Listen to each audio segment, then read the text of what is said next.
అదేవిధంగా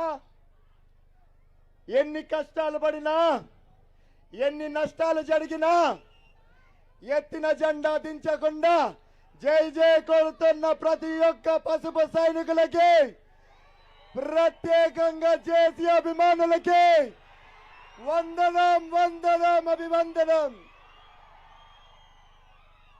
అన్నా లోకేష్ అన్నా, ఈరోజు నేను పార్టీ తరఫున మాట్లాడడానికి రాలేదు, కానీ మా ప్రజలు తాడి ప్రజల తరఫున మాట్లాడడానికి కోసం మీ ముందుకు వచ్చాను. First and foremost I would like to talk to you regarding our municipality. అన్నా, నేను ఇటు తిరిగి మాట్లాడటం మేలేమో, ఎందుకంటే నేను వాళ్ళ గురించి మాట్లాడుతున్నా మీతో. అన్నా,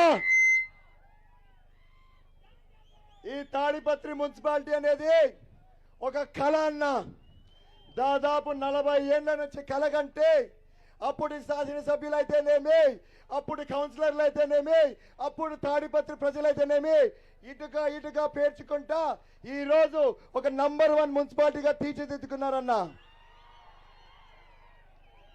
ఎప్పుడో ఒక 20 ఏళ్ల కిందటే అండర్ గ్రౌండ్ డ్రైనేజ్ సిస్టమ్ అయితేనేమి, సీసీ రోడ్లు అయితేనేమి, మాకు తాగునీటి అవసరాలు అయితేనేమి అప్పటికే మేము అన్ని ప్రాజెక్టులు తెచ్చుకున్నామన్నా.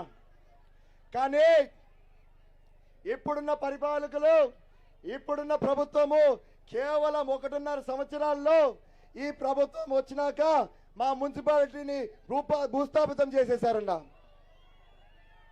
కానీ మా నాయకులు ఎవరైతే ఇక్కడ ఉన్నారో, మా ప్రజలు ఎవరైతే ఇక్కడ ఉన్నారో అది తొందరగా తెలుసుకొని కేవలం 1.5 సంవత్సరం తర్వాత ఏవైతే మాకు మున్సిపల్ ఎన్నికలు వచ్చాయో తిరిగి తెలుగుదేశం పార్టీ అయితేనే న్యాయం చేస్తుందని మళ్ళా తెలుగుదేశం పార్టీ జెండా రెపరెపలాడేట్టు చేశారు. మరి ఇంత పని చేసిన మన తాడిపత్రి ప్రజల కోసం మనం ఏం చేద్దామన్నా? నేను ఒకటే అడుగుతున్నా మీకు, రేపు మన ప్రభుత్వం వచ్చినాక, రేపు మన రాబోయే ప్రభుత్వం వచ్చినాక మాకు కావాల్సిన నిధులు ఏవైతే ఉన్నాయో, మాకు కావాల్సిన మౌలిక వసతులు ఏవైతే రావాల్సి ఉన్నాయో అవి ఇచ్చేదానికి మీరు సిద్ధమా అని అడుగుతున్నా అన్న.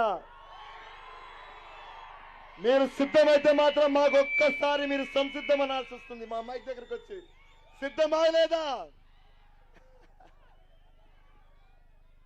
అదే విధంగా వద్దు అదే విధంగా మా ప్రాంత మనుషులు చాలా కష్టజీవులన్నా. నేను కష్టజీవులని ఎందుకంటున్నానంటే మా జనము కేవలం కన్నీటితోనైనా కూడా సాగు చేసి పంటలు పండించే శక్తి మా వాళ్ళకు ఉందన్నా. మరి ఈ కష్టజీవుల కోసము దాదాపు 50,000 ఎకరాలు సాగు చేసేందుకు ఆ కాలంలోనే ఒక చాగల రిజర్వాయర్ అయితేనేమి, ఒక పెండేకల్ రిజర్వాయర్ అయితేనేమి, ఒక వడుగురు బ్రాంచ్ కెనాల్ అయితేనేమి, ఒక యాడికి బ్రాంచ్ కెనాల్ అయితేనేమి ఇటువంటి ప్రాజెక్ట్స్ ఎన్నో చేపట్టినామన్నా.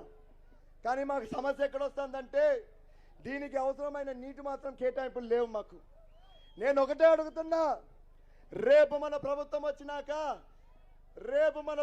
వచ్చినాక మరి మీరు సిద్ధమా అని అడుగుతున్నానన్నా మాకు నీళ్ళు కేటాయించేదానికి. అదేవిధంగా మీ అందరికి తెలిసిండేదే, ఇది ఒక కరువు జిల్లా. అందులో తాడిపత్రికి ప్రత్యేకంగా ఎక్కువగా నీటి సమస్య ఉంది. మరి 2006లో అప్పుడు శాసనసభ్యులు అయితేనేమి మన జేసీ దివాకర్ రెడ్డి గారు, అదేవిధంగా జేసీ ప్రభాకర్ రెడ్డి గారు ఇది గుర్తించి మాకు జేసీ నాగిరెడ్డి స్కీమ్ అని చెప్పి ఒక తాగునీటి పథకం తెచ్చారన్న. మరి ఈ తాగునీటి పథకం కేవలం తాడిపత్రే కాదు, పక్కనున్న సింగనమలకు కూడా ఉపయోగపడుతుంది.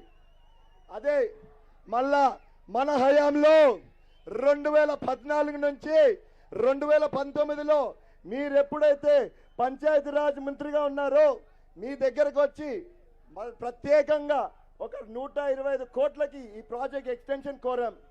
మీరు శాంక్షన్ చేశారు. కానీ ప్రస్తుత ప్రభుత్వం, ప్రస్తుత పాలకులు ఎవరైతే ఉన్నారో ఈ ప్రాజెక్ట్ని మాత్రం పూర్తి చేయలేకపోయినారన్న. మరి రేపు మన ప్రభుత్వం వస్తే మా తాడిపత్రి దాహర్తు తీర్చేదానికి మీరు సిద్ధమా అని నేను మిమ్మల్ని అడుగుతున్నానన్నా. అదేవిధంగా అన్నా, మా నియోజకవర్గంలో దాదాపు 20,000 పైగా చేనేత కార్మికులు ఉన్నారన్నా. మరి ఈ చేనేత కార్మికులకి రావాల్సిన ముడిసరికి అయితేనేమి, రావాల్సిన సబ్సిడీలు ఏవైతే ఉన్నాయో ఇవి ఏవి అందట్లేదు. అందుకని ప్రస్తుతం ఎవరైతే ఉన్నారో ఈ చేనేత కార్మికులు వాళ్ళు వేరే పని చూసుకుంటున్నారు. అదేవిధంగా కొత్తగా రావాలనుకుంటున్న వాళ్ళు భయపడుతున్నారు. మరి రేపు మన ప్రభుత్వం వచ్చాక వీళ్ళని ఆదుకుంటారా లేదా అని సభాముఖంగా మిమ్మల్ని అడుగుతున్నానన్నా. నేను అన్నా, మనకు సమయం ఎక్కువ లేదు, అందుకే అన్నా తొందరగా కట్ చేయబోతున్నాను. ఇది చాలా ఇంపార్టెంట్, మీరు దృష్టి సాధించాల్సిందే దీనిపైన.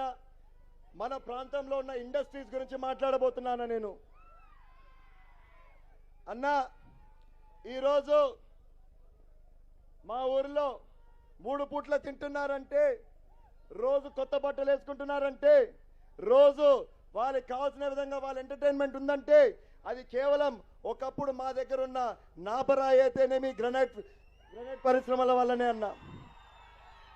కానీ ప్రస్తుత ప్రభుత్వం, ప్రస్తుత పాలకుల వల్ల, నిర్లక్ష్యం వల్ల వాళ్ళు పెంచిన ఏవైతే రాయితీలు ఉన్నాయో, ప్లస్ అదేవిధంగా టాక్సేషన్ సిస్టమ్స్ ఉన్నాయో, అదేవిధంగా విద్యుత్ ఛార్జీలు ఏవైతే వాళ్ళు వేస్తున్నారో అవి కట్టలేక దాదాపు 80% వరకు పరిశ్రమలు మూసేశారన్నా.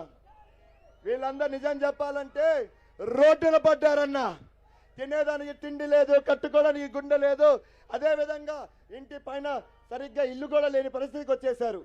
మరి ఈ పరిశ్రమలలో దాదాపు 30,000 మంది వరకు పనిచేసేవాళ్ళన్నా ఇంతకు ముందు. మరి 80% మూసేశారంటే మీరే ఒక్కసారి ఊహించుకోండి ఎంతమంది బయటపడ్డ రోడ్డున పడ్డారు. మరి అన్నా, నేను అడుగుతున్నా ఈరోజు మళ్ళా మిమ్మల్ని సభాముఖంగా, మీరు మా పరిశ్రమలు ఆదుకుంటారా లేదో ఒక్కసారి సభాముఖంగా మీరు చెప్పాలని నేను కోరుకుంటున్నానన్నా. అదేవిధంగా అన్నా, మా తాడిపత్రి చుట్టూ ఎన్నో మినరల్ డిపాజిట్స్ ఉన్నాయి. దానిలో స్టీట్ అయితేనేమి, లైమ్ స్టోన్ అయితేనేమి, డాలమైట్ అయితేనేమి, ఇట్లా చిన్న చిన్న మినరల్స్ చాలా ఉన్నాయన్న.